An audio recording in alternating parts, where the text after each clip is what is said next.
Halo semuanya, Assalamualaikum warahmatullahi wabarakatuh. Pertama-tama, perkenalkan, nama saya Charmia Dewi Salma. Saya mahasiswi dari Politeknik Kesehatan Kemenkes Malang, jurusan Gizi, dari Prodi D3 Anafarma kelas 1B, dengan NIM P17120193069. Di sini, saya akan menjelaskan tentang mata kuliah Teknologi Analisa Fisika dan Elektrokimia. Selamat menyaksikan!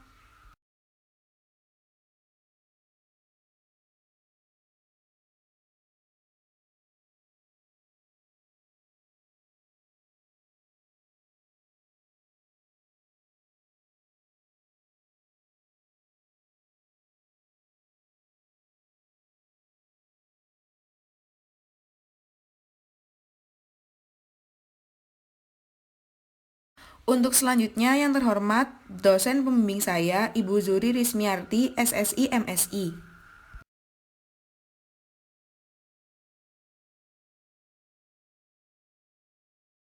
Baiklah, ada 4 sub kategori. Yang pertama, saya akan menjelaskan tentang pengertian elektrografimetri. Dan yang kedua, hukum yang mendasarinya. Yang ketiga, prinsip dasar. Dan yang terakhir adalah penerapan elektrografimetri dalam kehidupan sehari-hari.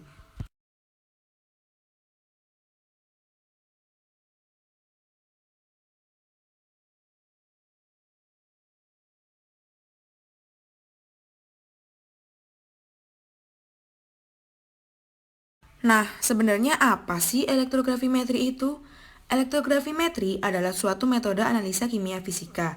Sebenarnya prinsip kerja dari analisa elektrografimetri ini sama dengan analisa secara grafimetri.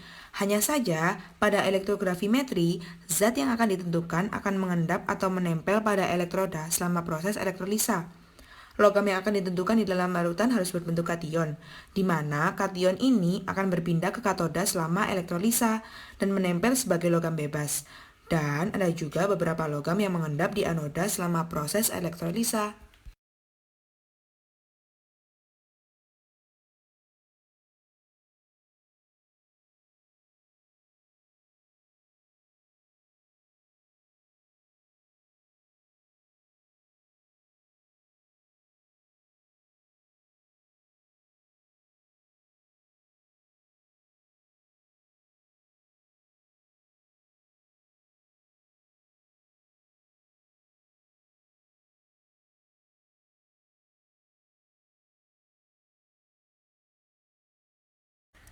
Yuk, kita lanjut ke fungsi elektrografimetri. Jadi, yang pertama ada elektrolisis dengan pemurnian logam. Dan yang kedua ada pemisahan. Yang ketiga digunakan pada analisa kuantitatif. Dan yang terakhir ada penyempuhan logam.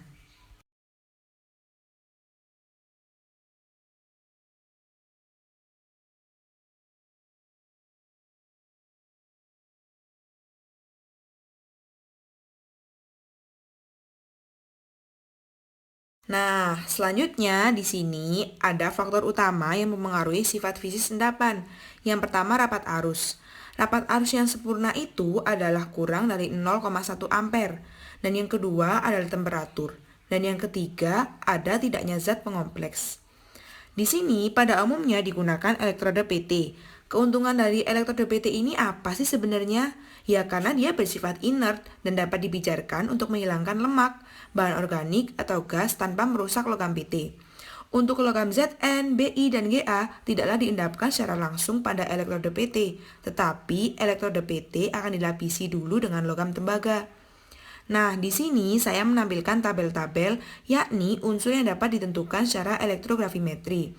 Ada CD2+, CO2+, Cu2+, Fe3+, Bb2+, dan Ni2+.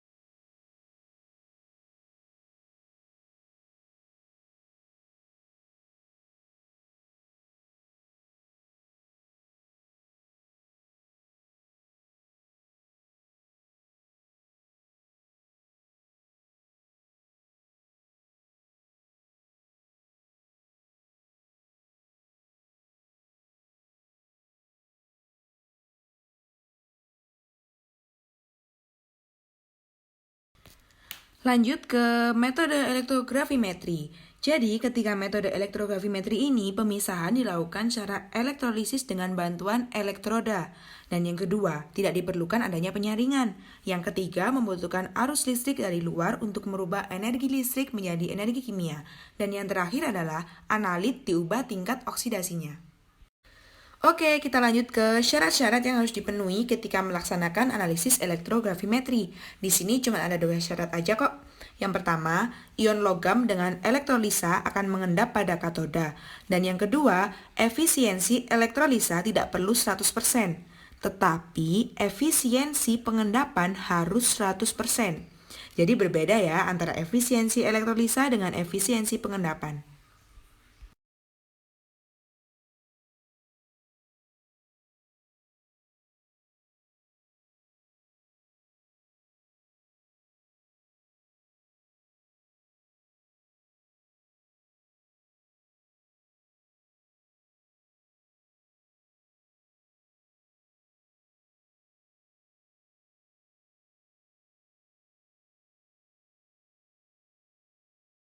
Nah, sekarang kita akan membahas tentang hukum dasar elektrografimetri.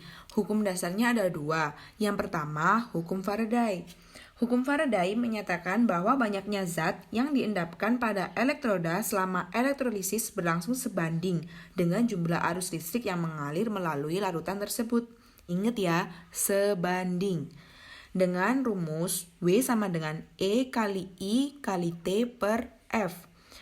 W sama dengan massa zat yang diendapkan, E sama dengan massa ekuivalen, dan I sama dengan arus atau ampere, dan T adalah tetapan Faraday, yakni 96487 kolom.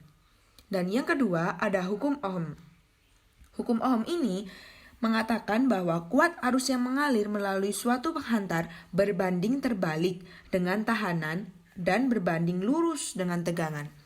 Dan rumusnya I sama dengan E per R, yakni I sama dengan arus atau ampere, E sama dengan tegangan atau volt, dan R sama dengan tahanan atau ohm. Nah, di sini saya sudah menampilkan alat untuk analisis elektrografimetri. Dan saya akan menjelaskan tentang prinsip kerja elektrografimetri tersebut. Yang pertama, voltase dari sumber arus baterai yang diperlukan untuk elektroda diukur dengan voltmeter dengan bantuan tahanan geser. Yang kedua, katoda berupa gulungan kawat platina, sedangkan anoda berupa kawat platina berbentuk spiral. Jadi berbeda ya antara gulungan kawat platina dan kawat platina berbentuk spiral. Dan yang terakhir, anoda diletakkan tepat di tengah-tengah gulungan platina katoda untuk memperoleh medan listrik yang merata dan menghasilkan endapan logam yang seragam. Kita lanjut ke prinsip dasar elektrografimetri. Jadi, prinsip dasarnya itu didasarkan pada prinsip sel elektrolisis, di mana penentuan jumlah listrik dan variabel waktu menjadi sangat penting. Nah, di sini terdapat 3 macam kondisi yang dapat diterapkan pada suatu sel elektrolisis. Yang pertama, elektrolisis dilakukan pada suatu harga potensial luar yang digunakan atau EF pada harga yang tetap. Yang kedua, elektrolisis dilakukan pada suatu harga arus yang tetap. Dan yang terakhir, elektrolisis dilakukan dengan mempertahankan potensial salah satu elektrodenya atau elektroda kerja pada suatu harga tetap. Untuk selanjutnya, kita akan membahas tentang pengaplikasian analisis elektrografimetri. Jadi di sini saya memberikan 3 contoh. Yang pertama adalah elektrolisis Cu, yang kedua elektrolisis garam Ni, dan yang ketiga adalah elektrolisis garam Ag. Untuk elektrolisis garam Cu, yang pertama, material yang mengandung Cu itu harus diubah dulu ke dalam bentuk garamnya. Kemudian kita larutkan dengan asam sulfat atau asam nitrat. Nah, pada elektrolisis ini, kadar asam tidak boleh terlalu tinggi karena dapat menyebabkan endapan yang terjadi sukar melekat. Agar endapan mengkilat, kadang-kadang kita perlu menetesinya dengan HCl. Ion nitrat bekerja sebagai depolarisator pada katoda. Nitrat yang digunakan harus bebas nitrit, karena adanya nitrit dapat menyulitkan melekatnya endapan pada katoda. Untuk menghilangkan nitrit, ke dalam larutan ditambahkan ureum atau asam sulfamat. Dan kotoran-kotoran yang melekat pada elektroda harus dibersihkan, karena dapat menyebabkan endapan kusam. Yang kedua ada elektrolisis garam Ni. Biasanya dibuat garam kompleks dengan NH4OH. Nah, di sini ada reaksinya, yakni Ni NH3 6 2+ menjadi Ni2+ ditambah 6 NH3.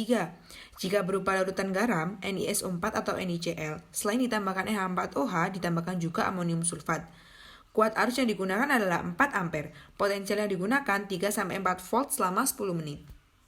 Nah, ini yang terakhir nih. Jadi kita akan membahas tentang elektrolisis garam Ag. Sebaiknya garam Ag itu dibuat garam kompleks, misalnya menjadi kompleks sianida.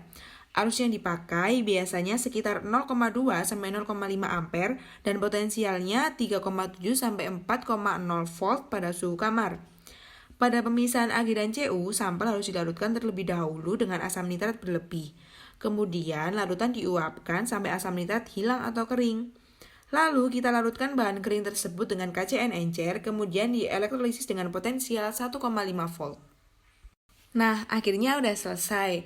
Saya undur diri dan pamit ya. Mohon maaf apabila saya salah kata selama presentasi, mungkin ngomongnya kecepatan atau presentasinya membosankan. Saya mohon maaf yang sebesar-besarnya.